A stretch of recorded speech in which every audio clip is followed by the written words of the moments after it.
Students, so far we discussed about technological reforms introduced in Indian agriculture.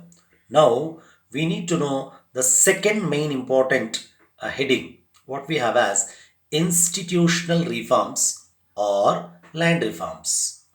See, under this heading, we are supposed to discuss about various measures taken by the government of India in Indian agriculture. The institutional reforms or land reforms aimed at proper distribution of cultivable land among the farmers in order to reduce the inequality. That is the very aim of these reforms is to ensure proper distribution of land among the landless labor or agricultural labor and thereby reducing the inequality in the distribution of land. However, the government of India passed Land Reforms Act in early 1950s. See, the very intention of passing these Land Reforms Act is to reduce the inequality in the distribution of land among the farmers. So, this act introduced following measures. Under the measures introduced by the Land Reforms Act, we have 5 points for the discussion.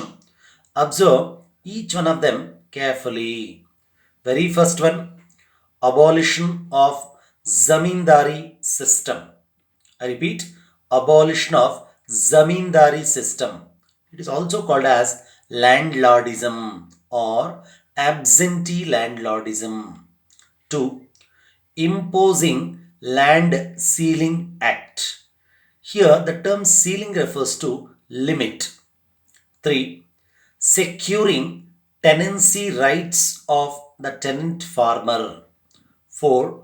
Consolidation of land holdings, or what we call it as amalgamating fragmented lands. Amalgamating means bring together. 5.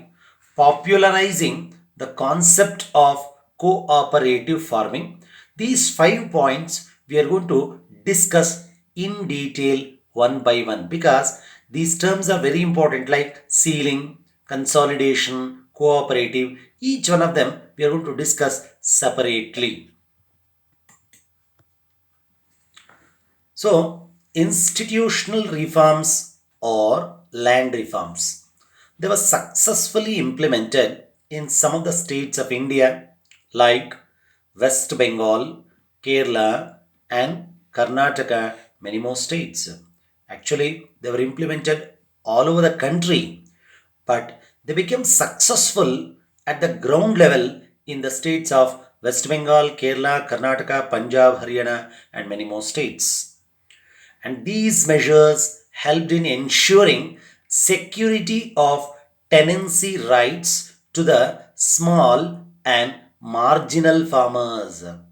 Actually, the meanings of the terms which we have used under land reforms, clear, very important for us to know. So let us learn those meanings one by one under a separate heading, what we have as note. So meanings, first point number one, that is land reforms. See, these meanings what I'm going to discuss separately, you may expect under 2 marks. Focus on these terms because you may not get the meanings separately in your textbook.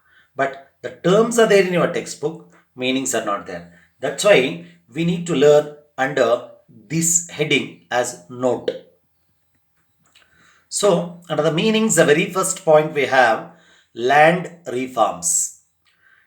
Land reforms refers to the steps taken by the government to improve the structure of landholdings. I repeat, steps taken by the government to improve the structure of landholdings. Please focus on the meaning of the term land reforms. Come to point 2, consolidation of landholdings.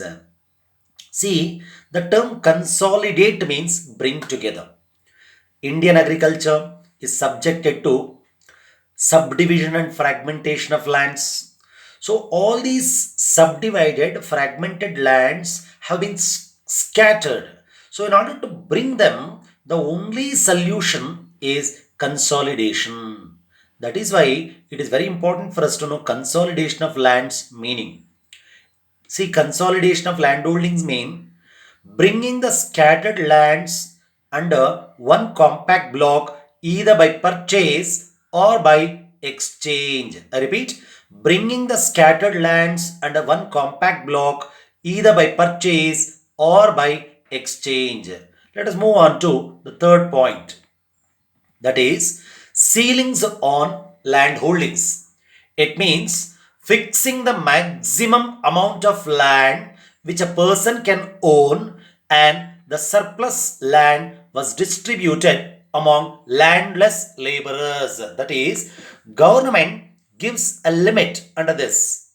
So whoever possesses more than the given limit, the surplus land was taken away and distributed among landless laborers. Come to point 4, economic holding. That is, it refers to that landholding which enables a farmers to earn necessary income to maintain himself and his family at a reasonable comfort after deducting the cultivation cost, which means that whatever the revenue, or let us say whatever the money that he gets by disposing his agricultural produce, clear, he has to deduct the cultivation cost in that. Then after that, the left out money is sufficient for him and his family to maintain at a reasonable comfort. Then we call it as economic holding, which can be created through consolidation and ceilings on land holdings. Come to point 5, land reforms include. Land reforms include these measures. What are they? Abolition of zamindari system. 2. Tenancy reforms. 3. Ceilings on land holdings. 4. Creation of economic holding. 5. Development of cooperative farming. So you need to know these measures introduced under land reforms, and also the first four terms that we have discussed in detail. So the terms include land reforms, then consolidation, 3 ceilings, 4 economic holding. However, focus on these terms and learn well. Thank you.